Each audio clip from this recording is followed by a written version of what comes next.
Hello, I'm in Vilnius in Lithuania. I thought I'd do one of these. I've had, oh my god, what a day. Yeah, this is one of the brightest lights I've come across in my travels recently. So, yeah, okay. There are other lights, but I don't know. Excuse the hair. It's got really curly. I don't know if it's just really, what's the word? Muggy or something.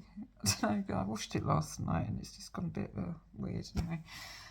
So this morning, last night, I got a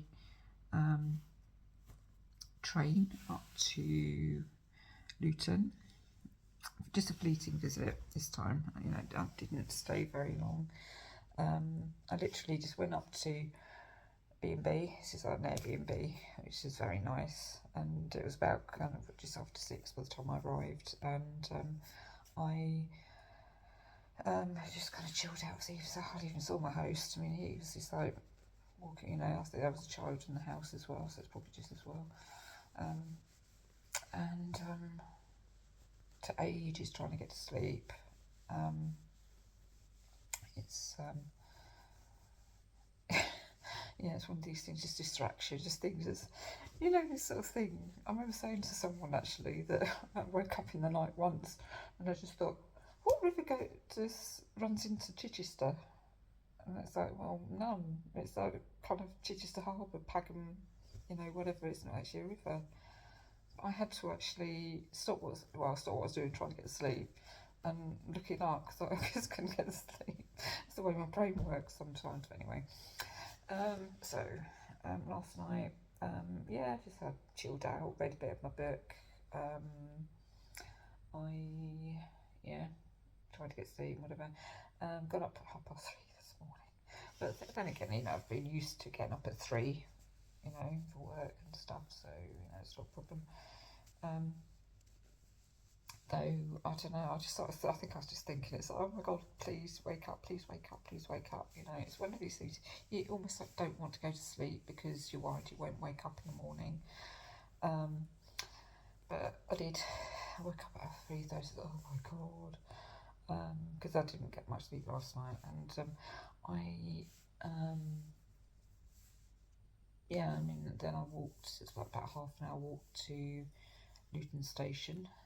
It's quite pleasant. I mean, the guy in the B&B, he had kind of like a laminated printout thing, and he said, you know, you can actually get the I think it's a long stay car park is just around the corner, and it's a free shuttle bus. It's like you don't even have to prove that you park your car there. You just get on. I remember doing that once actually at Luton. This is really, really funny. When I went to the Isle of Arran back in, when was this, 2017, I think. Same group I'm with this time. And flew from Luton and flew back, and there were just two of us wanted to get back to London from Luton Airport. Everyone had gone to get, I think that this was the time, Glasgow Airport. On the way back, I was, it's almost like a meet and greet because so many different planes that people were catching, and the people who were on my plane to Gatwick, we were the last one. Actually, no, was it? Maybe it wasn't that one. Maybe it wasn't that one. I just want to. Ah, no. Luton. No, the Gatwick one, I think, being delayed or something. And I was waiting for my Luton plane. The other people who were on the Luton plane, they just went and did their own thing for the afternoon. I just decided to hang out with my mates, and, you know, and it's like, oh, should we go to Wetherspoons? You know, and so that's me sort of, back in the days when I used to drink much more than I do now. I went to, we went to Wetherspoons, so probably about 3 of us, going through security, because even back then it was online thingies, boarding passes with EasyJet. I think they're probably one of the first airlines to do that actually, and now it's global now. Very few airports in the world don't do that. And so I couldn't get through because I was about 5 hours before my flight. So I actually spent 5 hours in Glasgow Airport. You know, I suppose there were worse places to be waiting for 5 hours. I mean, I had company, and I remember having this huge, great glass of wine. Just finished it because, you know, it's like group number 1 left, and so I thought, okay, I'll just have a wander around the airport. I just finished in the Driggs. It's like, Mary, hello. Group number 2, going to possibly the Gatwick lot. I can't remember. And I'm like, okay, no, I'll stay with this and have another glass of wine. So it's like, okay. So I stayed, had another ginormous glass of red wine, and then I actually stayed there really until the gate was called, because the third group came along. So I probably had 3. I had a bottle of wine basically before the flight. So anyway, I'm going off the ball a little bit, but on this same occasion, I was, there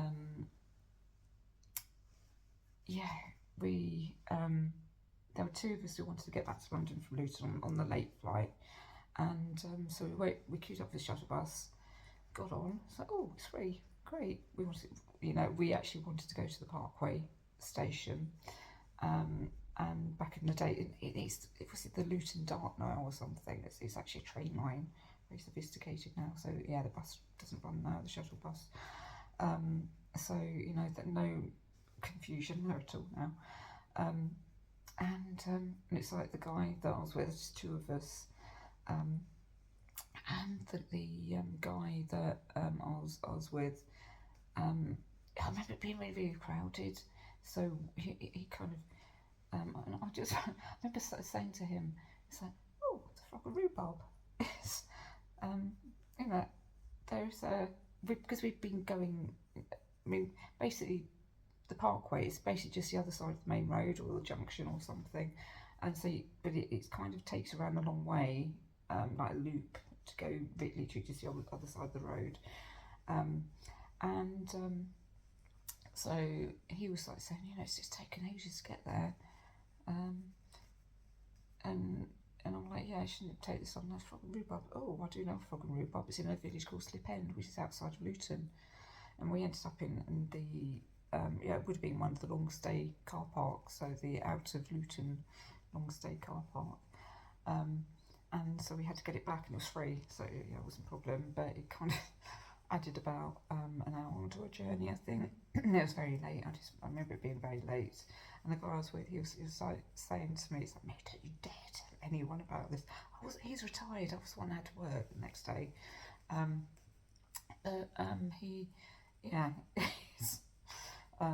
It's funny anyway. But obviously the first thing I did, I just told the whole world. I thought it was a really funny story anyway. Anyway, I suppose you had to be there really, didn't you? What's going on? Oh yeah, he basically, and I basically just said to him, I'll see how I feel in the morning, but you know, my plan is that, you know, to walk is only about half an hour, and I did walk this morning. That was quite a nice walk, you know. It's so plane, pick up, well actually, yeah, what did I do? Oh, you know, I did pouring stuff in the airport. I didn't have a bottle of wine before I went on the plane. So I flew to Riga, got to, and guys, it's just really so sunny. And I was like wandering around, I was like looking at my map that the bus company had given me, because I booked online to get to Vilnius, and I've looked at it and it's like, it doesn't make sense, you know. I kind of worked it out, and I just spoke to, I was really early actually, because I basically gave myself a lot of time to get to my destination, just in case there were delays on the flight. So that's a minor delay, but you know, tailwind and all that, sort of fine. Went to, spoke to, this is the thing, it's a bilingual country. Latvia and Lithuania seem to be totally bilingual.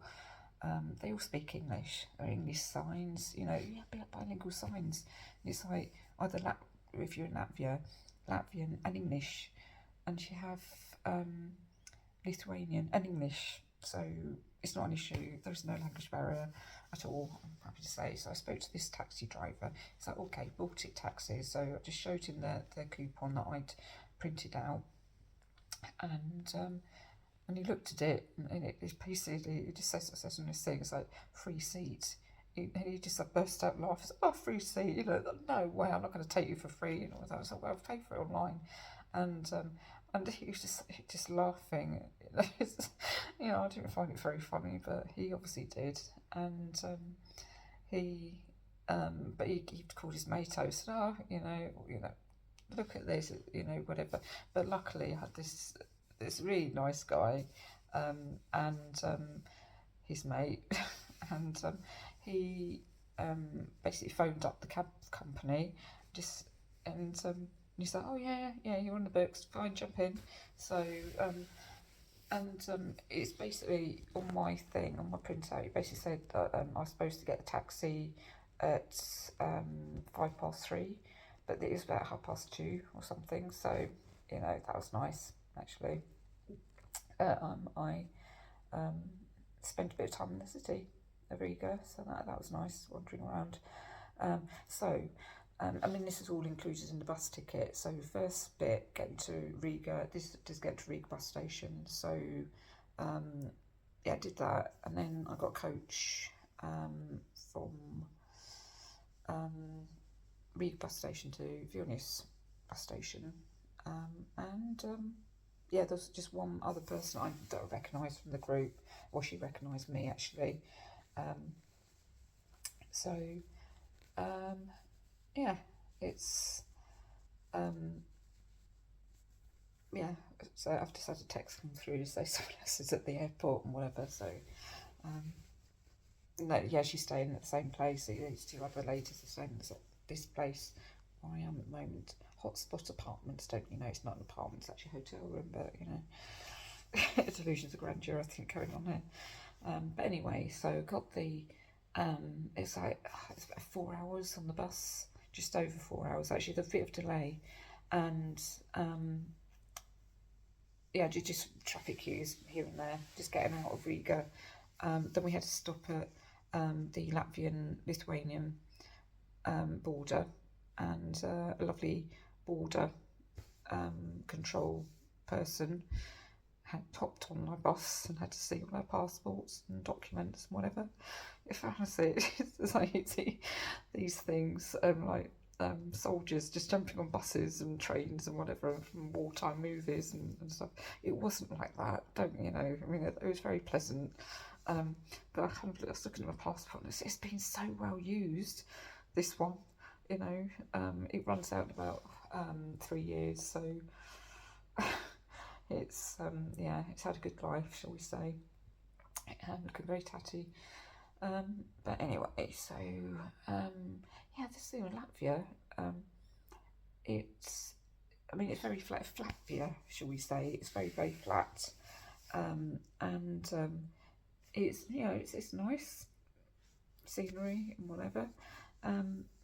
But very, very repetitive, monotonous. It's and it went on for 4 hours. Luckily, I had a nice book with me and had my phone. I could do silly little games on my phone. So, stuff. So that was all right. And then we got into Lithuania, and suddenly it just got greener. And then we were just about half an hour or something away from Vilnius, and suddenly it's like, oh, there's a few slopes, so that's nice. So anyway, from there, I walked. It's about half an hour from the bus station, and the train station is right opposite actually. So that's good to know where that is. I know where everything is, and yeah, it's half an hour coming to my apartments. And it's got just loads and loads of numbers. There's a gate you have to go through, there's a 4-digit number. Then you have to get into the main door, 4-digit number. Note that it's keyless, so the actual apartment / hotel room, it's a hotel room, 4-digit number. So it's good. it's good, though I do have memories of going to, what's it called? It's kind of it's popular with the Chinese, somewhere in Netherlands. What's it called? Oh God, I can't remember what it's called now. G-Torn or something like that. Yeah, a load of canals. Basically, it's very very pretty, very touristy. Yeah, Kiko Gate. I forgot my Kiko. We're told to take a photo of it. I should have actually written it down as well because my phone died. These days, I've got 2 battery packs with me, so that won't be happening again. I'm really pleased actually because when I was in New York earlier this year, I bought a kind of a universal adapter. So it's like every country in the world basically. I mean, I don't know how many, all the main ones anyway. So it's got UK, America, Europe, obviously where we are now, Australia, it's got, whatever. And it works, because I tried to plug it in, there was actually a socket in the bus, and I was like fumbling around, I thought, oh, sorry, I can't be bothered. So, but yeah, it's working, so it's charging up my charger at the moment, one of them. And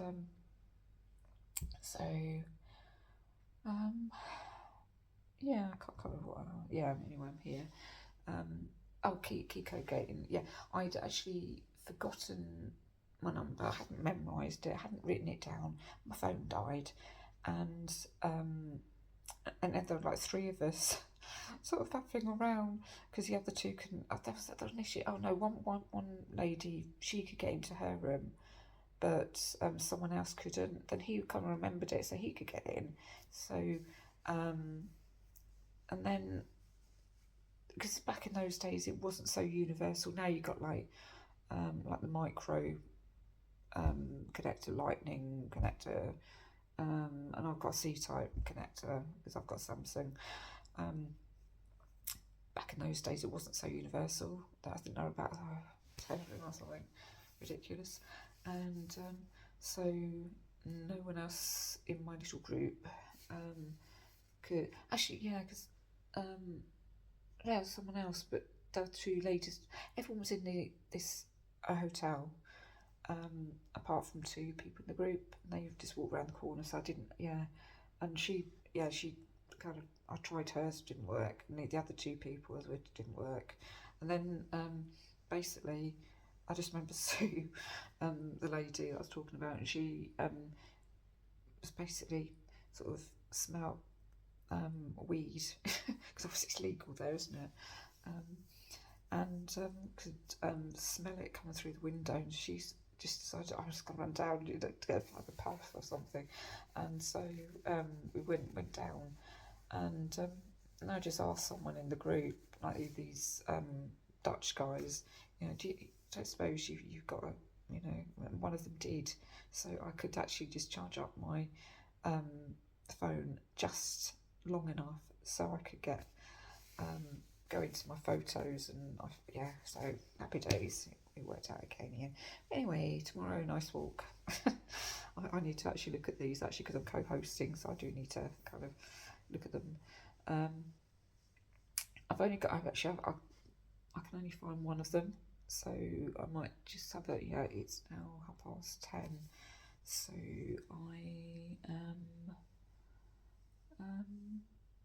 I'll have a look at that. I'll text back Joyce, who's at the station, just so they're coming back from the airport, just to, I actually have done that already, I actually knows I'm here. Anyway, so happy walking. Right, my apartment in inverted commas. No, just it's all right. It's not bad. It's clean. It's got nice few frills and stuff, and it's nice. Smallest beds ever. God, I hope I don't fall out of these beds. These beds. Let's go down. Anyway, this is huge. kind of storage area or something. I've never seen a windowsill so big. Yep, so people have arrived from the airport and had a bit of an issue regarding key code, because it's all key codes here, there aren't any keys.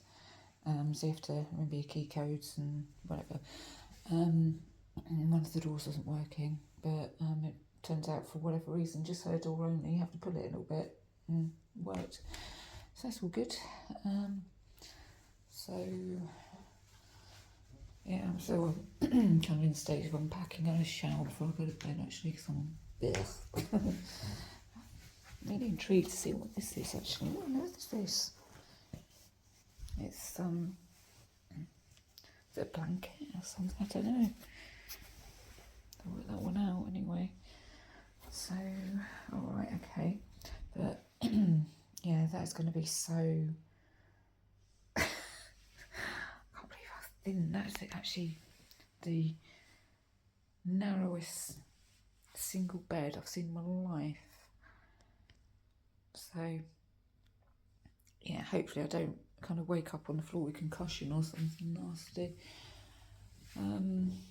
Anyway, yeah, I'm going to have another, because they're so tiny, it's like doll's house size teacups. I love there's bubble tea today.